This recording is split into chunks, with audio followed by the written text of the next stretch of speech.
Assalamualaikum warahmatullahi wabarakatuh. Perkenalkan, nama saya Mutia Anudela, NIM 20042238. Saya Reska Ramdhani, NIM 20042265. Saya Desi Susanti dari jurusan Ilmu Administrasi Negara, NIM 2004-2009. Kenalkan, nama saya Satrio Hadi Sutanto, NIM 2004-2150. Kami dari kelompok 3 ingin mempresentasikan hasil diskusi kami tentang konstruksi ide dan tujuan bernegara. Sistem penyelenggaraan negara. Dari segi etimologi, kata sistem berasal dari bahasa Yunani, yaitu sistema. Kata kerjanya sunita nai, yang berarti menyebabkan berdiri bersama, dan dalam bahasa Inggris dikenal dengan system, yang mempunyai satu pengertian, yaitu sehimpunan bagian atau komponen yang saling berhubungan secara teratur dan merupakan satu keseluruhan yang tidak terpisahkan. Menurut filsuf Stoa, bahwa sistem adalah gabungan dari keseluruhan langit dan bumi yang bekerja bersama-sama, sehingga dapat kita lihat bahwa sistem terdiri dari unsur-unsur yang bekerja sama membentuk suatu keseluruhan, dan apabila salah satu unsur tersebut hilang atau tidak berfungsi, maka gabungan keseluruhan tersebut tidak dapat lagi disebut sebagai suatu sistem. Negara. Sistem negara adalah pengorganisasian masyarakat yang berbeda dengan bentuk organisasi lain karena negara memiliki kekuasaan. Untuk dapat menjadi suatu negara, maka harus ada rakyat, yaitu sejumlah orang yang menerima keberadaan organisasi negara. Syarat lain keberadaan negara adalah adanya suatu wilayah tertentu tempat negara itu berada. Hal lain adalah pemerintah yang berdaulat, yakni negara yang diakui oleh warganya sebagai pemegang kekuasaan tertinggi atas diri mereka pada wilayah tempat negara itu berada. Dalam arti luas, Sanskrit dikenal dengan sebutan Sistem Penyelenggaraan Negara atau SPN. Merupakan suatu sistem penyelenggaraan kehidupan berbangsa dan bernegara dalam segala aspeknya, dengan memanfaatkan atau mendayagunakan kemampuan aparatur negara dan seluruh rakyat. Dalam arti sempit disebut dengan Sistem Penyelenggaraan Pemerintahan Negara atau SPPPN, yaitu kekuasaan sistem penyelenggaraan kekuasaan pemerintahan atau exclusive power dengan asas-asas pokok-pokok SPPN, dengan memanfaatkan atau mendayagunakan kemampuan pemerintah dan segenap aparatur pemerintah. Asas-asas sistem penyelenggaraan negara. Asas penyelenggaraan negara disebutkan dalam beberapa peraturan perundang-undangan negara kita, di antaranya dalam Undang-Undang RI Nomor 28 Tahun 1999 tentang penyelenggaraan negara yang bersih dan bebas dari KKN. Dalam pasal 3 undang-undang tersebut menyebutkan asas umum penyelenggaraan negara terdiri dari asas kepastian hukum, asas tertib penyelenggaraan negara, asas kepentingan umum, asas keterbukaan, asas proporsionalitas, asas profesionalitas, dan asas akuntabilitas. Pejabat negara dalam penyelenggaraan negara berperan sebagai yang melaksanakan dari fungsi legislatif, eksekutif, dan yudikatif, serta mempunyai tugas, pokok, dan fungsi yang berkaitan dengan penyelenggaraan negara yang sesuai peraturan perundang-undangan. Sebagaimana dasar hukum yang digunakan dalam proses penyelenggaraan negara dalam TAP MPRI RI Nomor 11 1998 tentang penyelenggaraan negara yang bebas dan bersih dari korupsi, kolusi, dan nepotisme. Dan juga Undang-Undang Nomor 28 Tahun 1999 tentang asas-asas umum dalam penyelenggaraan negara. Dalam penyelenggaraan negara, 7 asas-asas umum penyelenggaraan dipakai dalam Undang-Undang Nomor 32 Tahun 2004 tentang pemerintahan yang berguna sebagai kriteria dalam menjalankan tugasnya. Asas-asas tersebut diantaranya adalah: yang pertama yaitu asas kepastian hukum, yaitu asas dalam negara hukum yang mengutamakan landasan peraturan perundang-undangan, kepatuhan, dan keadilan dalam setiap kebijakan penyelenggaraan negara. Yang kedua, asas tertib penyelenggaraan negara, yaitu menjadi landasan keteraturan, keserasian, keseimbangan, dan pengabdian penyelenggaraan negara. Yang ketiga, asas kepentingan umum, yaitu asas yang mendahulukan kesejahteraan umum dengan cara aspiratif, akomodatif, dan kolektif. Yang keempat, asas keterbukaan, yaitu asas yang membuka diri terhadap hak masyarakat untuk memperoleh informasi yang benar, jujur, dan tidak diskriminatif tentang penyelenggaraan negara, dengan tetap memperhatikan perlindungan atas hak asasi pribadi, golongan, dan rahasia negara. Yang kelima, asas proporsionalitas, yaitu asas yang mengutamakan keseimbangan antara hak dan kewajiban penyelenggaraan negara. Yang keenam, asas profesionalitas, yaitu asas yang mengutamakan keahlian yang berlandasan kode etik dan ketentuan peraturan perundang-undangan yang berlaku.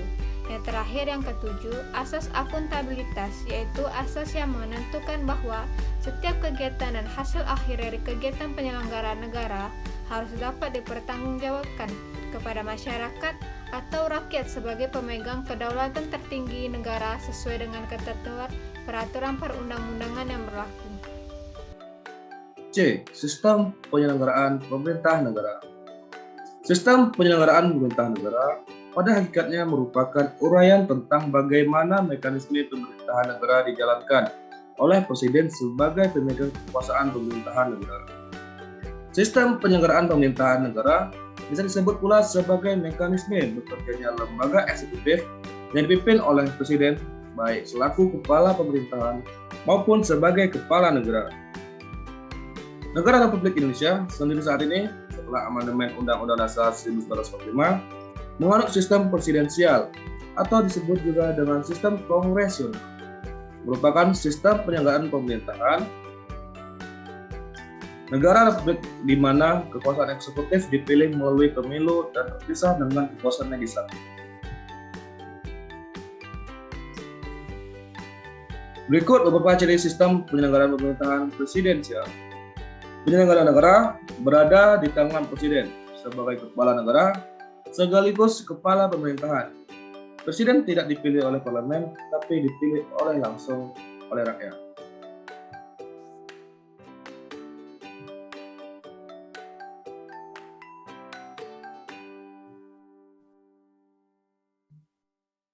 Menurut pasal 4 ayat 1 Undang-Undang Dasar 1945 yang berbunyi, Presiden Republik Indonesia memegang kekuasaan pemerintahan menurut Undang-Undang Dasar. Hal ini mengandung arti bahwa Presiden Republik Indonesia merupakan satu-satunya lembaga yang memegang kekuasaan pemerintahan. Kemudian, Presiden adalah penyelenggara atau pemegang kekuasaan pemerintah negara. Dalam melakukan kewajibannya, Presiden dibantu oleh seorang wakil presiden. Presiden dalam menjalankan fungsinya dibantu oleh menteri-menteri negara. Menteri-menteri negara diangkat dan diberhentikan oleh Presiden dalam pasal 17 Undang-Undang Dasar 1945. Presiden tidak dapat menundukkan atau membubarkan Dewan Perwakilan Rakyat. Dasar asas-asas penyelenggaraan pemerintah negara. Berdasarkan pasal 10 Undang-Undang Nomor 30 Tahun 2014 tentang Administrasi Pemerintahan, yaitu tentang asas-asas umum pemerintahan yang baik, yaitu atau AUPB. 1. AUPB yang dimaksud dalam undang-undang ini meliputi asas. Yang pertama, asas kepastian hukum adalah asas dalam negara hukum yang mengutamakan landasan ketentuan peraturan perundang-undangan, kepatutan, keajegan, dan keadilan dalam setiap kebijakan penyelenggaraan pemerintahan. Kedua, asas kemanfaatan adalah asas kemanfaatan adalah manfaat yang harus diperhatikan secara seimbang, antara lain yang pertama, kepentingan individu yang satu dengan kepentingan individu yang lain, kedua, kepentingan individu dengan masyarakat, tiga, kepentingan warga masyarakat dan masyarakat asing, empat, kepentingan kelompok masyarakat yang satu dengan kelompok masyarakat yang lain, kelima, kepentingan pemerintah dengan warga masyarakat, keenam, kepentingan generasi yang sekarang dan kepentingan generasi mendatang, yang ketujuh, kepentingan manusia dan ekosistemnya, 8, kepentingan pria dan wanita, yang ketiga, Asas kecermatan adalah asas yang mengandung arti bahwa suatu keputusan dan atau tindakan harus didasarkan pada informasi dan dokumen yang lengkap untuk mendukung legalitas, penetapan dan atau pelaksanaan keputusan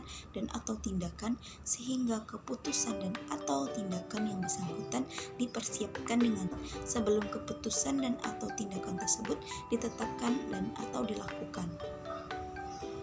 Keempat, asas tidak menyalahgunakan kewenangan adalah asas yang mewajibkan setiap badan dan atau pejabat pemerintahan tidak menggunakan kewenangannya untuk kepentingan pribadi atau kepentingan yang lain yang tidak sesuai dengan tujuan pemberian kewenangan tersebut, tidak melampaui, tidak menyalahgunakan dan atau tidak mencampur adukan kewenangan.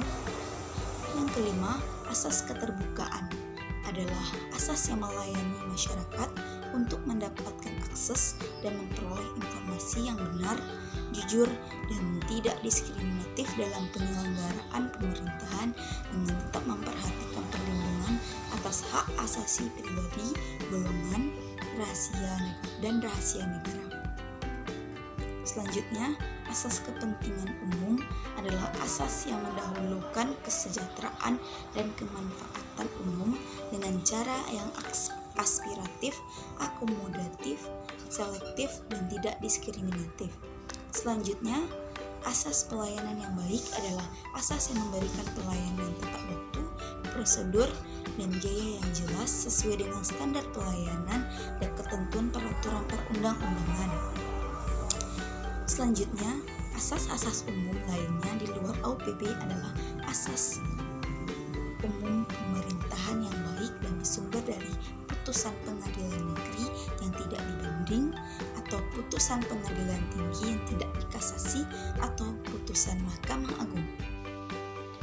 Baiklah, sekian presentasi dari kami. Semoga apa yang kami sampaikan bisa bermanfaat untuk kita semua. Terima kasih atas perhatiannya. Assalamualaikum warahmatullahi wabarakatuh.